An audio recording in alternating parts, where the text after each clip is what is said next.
Welcome to the market money magnet guys. आज यहाँ इस वीडियो में हम बात करने वाले हैं, मार्केट गिर रहा है लेकिन एक सेक्टर ऐसा है जो कि भाग रहा है। हम बात कर रहे हैं फार्मा सेक्टर की।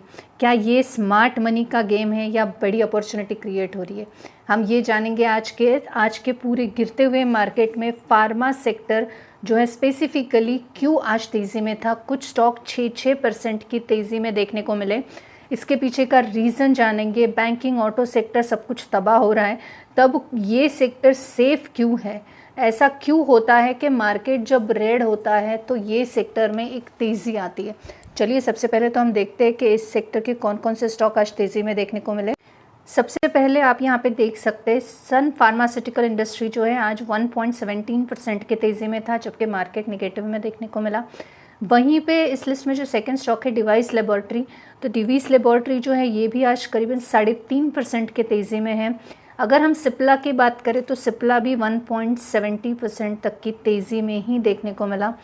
अगर हम इसके बाद जो नेक्स्ट स्टॉक है फार्मा सेक्टर से रिलेटेड यानी डॉक्टर रेड्डीज लेबोरेटरी, ये भी 0.96% यानी करीबन 1% के तेज़ी में है।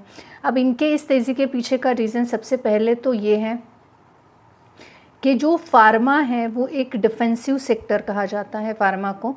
अब ये डिफेंसिव सेक्टर कहा जाता है इसलिए मार्केट क्रैश हो या वॉर टेंशन हो, दवाइयों की डिमांड कभी भी कम नहीं होगी।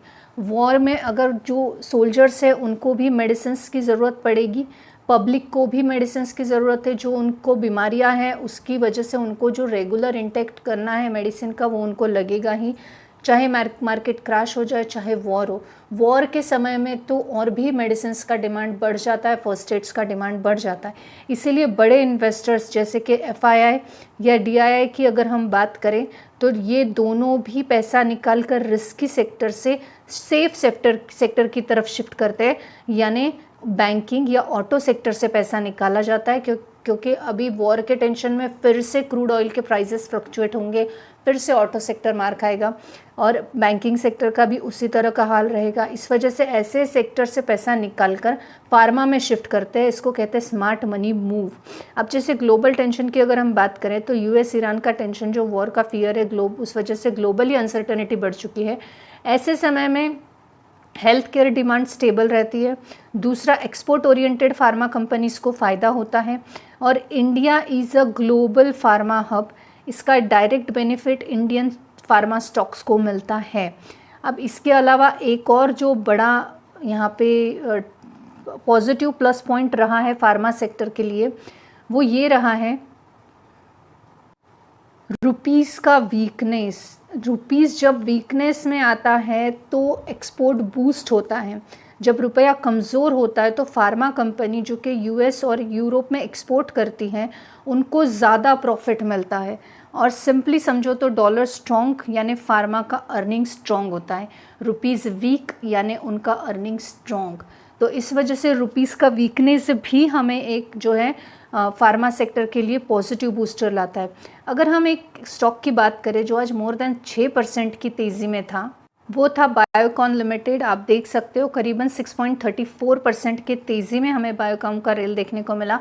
अब इसके रेल 6% के रेल के पीछे का रीज़न अगर हम देखेंगे तो बायोसिमिलर बिजनेस में ग्रोथ है, यानी हाई मार्जिन सेगमेंट एक ये है सिमिलर ग्रोथ है से बिजनेस में।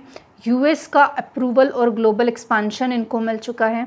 साथ ही साथ स्ट्रॉन्ग पाइपलाइंस यानी फ्यूचर का जो एक तरह से हम बोल सकते हैं ड्रग्स है ये। और इंस्टीट्यूशनल का बाइंग, एफआईएस का इंटरेस्ट स्टॉक में हमें बहुत ज़्यादा देखने को मिल रहा है। मतलब ये सिर्फ हाइप नहीं है, फंडामेंटली सपोर्ट भी है। अगर हम इसके फंडामेंटल्स चेक कर ले ताकि अगर आप इंटरेस्टेड हो इस स्टॉक में तो आप बाय करने के बारे में सोच सको। बायोकॉन लिमिटेड का अगर हम बिजनेस सेगमेंट की बात करें तो ये मैन्युफैक्चरर है बायोटेक्नोलॉजी प्रोडक्ट्स और रिसर्च सर्विसेज का, और इसका मार्केट कैप जो है आप यहाँ पे देख सकते हैं, इसका मार्केट कैप 71,291 करोड़ का है। स्टॉक पी 183 का है, आरओसी 3.75 और आरओई 1.40 का देखने को मिल रहा है। वहीं पे डिविडेंड यील्ड 0.12 का है, फेस वैल्यू 5 का, यानी आने वाले समय में स्प्लिट का बेनिफिट देखने को मिल सकता है। डेप 15,434 करोड़ का, डेट इक्विटी रेशियो 0.45 का होने की वजह से एक तरह से सिक्योर है। करंट असेट 17,180 के हैं।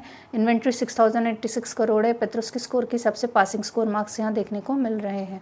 शेयर होल्डिंग पैटर्न की बात करें तो प्रमोटर का होल्डिंग 44.68% है, जो कि ठीक है। एफआईएस आप देख सकते हैं मार्केट में नेगेटिविटी है, लेकिन एफआईएस को इस स्टॉक में इंटरेस्ट है और 8.16% का यहाँ पे एफआईएस है। डीआईएस यहाँ पे 23.31% है। पब्लिक यहाँ पे 23.75% देखने को मिल रही है। वहीं पे अगर हम बात बैलेंस शीट के बारे में, तो बैलेंस शीट में रिजर्व्स जो हैं ये 19,183 करोड़, 21,044 करोड़ एंड 33,221 करोड़ के देखने को मिल रहे हैं। कंसिस्टेंसी से रिजर्व्स यहाँ पे बढ़ते हुए नजर आ रहे हैं। वहीं पे अगर हम प्रॉफिट एंड लॉस अकाउंट्स देखें और सेल्स देखें, तो सेल्स भी आप देख सकते हैं 14,756 करोड़, 15,262 करोड़, 16,927 करोड़, यानी सेल्स भी कंटिन्यूसली बढ़ रहे हैं। वहाँ पे एक्सपेंसेस भी तो यहाँ पे बढ़ते हुए नजर आ रहे हैं। हमको कंपनी में ग्रोथ होगी तो एक्सपेंसेस भी होंगे और बढ़ते हुए एक्सपेंसेस भी देखने को मिल सकते हैं। नेट प्रॉफिट जो है यहाँ पे हमें सडनली ड्रॉप होता हुआ नज़र आ रहा है। आप देख सकते हैं यहाँ पे 1,298 करोड़ से 1,429 करोड़, जो कि बढ़ा, लेकिन मार्च 2026 में हमें 369 करोड़ का सिर्फ हमें इसमें नेट प्रॉफिट देखने को मिल रहा है, जो कि ह्यूज ड्रॉप है। और यहाँ पे अर्निंग पर शेयर भी उसी हिसाब से ड्रॉप होता हुआ नज़र आ रहा है। डिविडेंड पेइंग स्टॉक है, आप यहाँ पे देख सकते हैं। तो बेसिकली स्टॉक के जो फंडामेंटल्स है ये थोड़े से गड़बड़ हैं, लेकिन स्टिल एक चांस तो ऐसे स्टॉक्स को दिया जा सकता है।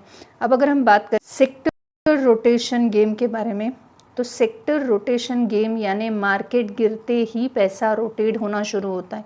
जैसे कि बैंकिंग सेक्टर अभी गिरावट में है, ऑटो सेक्टर गिरावट में है, तो ऑब्वियस है जो पैसा है ये फार्मा सेक्टर में जा रहा है। ये है sector rotation strategy. Smart investor पहले ही शिफ्ट कर लेते हैं और रिटेल इन्वेस्टर इस चीज़ को फाइंड ही नहीं कर पाते, क्योंकि रिटेल इन्वेस्टर का फोकस होता है बस जो स्टॉक रेल कर रहा है उसकी तरफ जाओ, या जो बहुत ड्रॉप हो रहा है उससे भागो।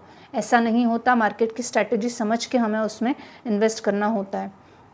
एक इम्पॉर्टेंट रियलिटी की अगर बात करें तो हर फार्मा स्टॉक नहीं भागेगा, याद रखिए। कुछ स्टॉक ऑलरेडी ओवर वैल्यूड हो सकते हैं। एंट्री हमेशा करेक्शन में बेटर होती है, ना कि रेल में बेटर होती है। जैसे बायोकॉन अभी रेल में है, इस वक्त इसमें एंट्री लेने से बेटर है इसके करेक्शन का वेट किया जाना चाहिए। तो क्या फार्मा सेक्टर में अभी भी एंट्री लेनी चाहिए? आपको क्या लगता है, क्या फार्मा सेक्टर में अभी भी एंट्री लेने जैसा माहौल है, या रेल मिस हो चुका है आपसे? नेक्स्ट वीडियो में मैं आपको बताऊंगी टॉप फार्मा स्टॉक्स जिनमें अभी भी मौका बाकी है। अगर आपको वीडियो अच्छी लगी तो लाइक कीजिएगा और चैनल को सब्सक्राइब कीजिए फॉर द नेक्स्ट वीडियो।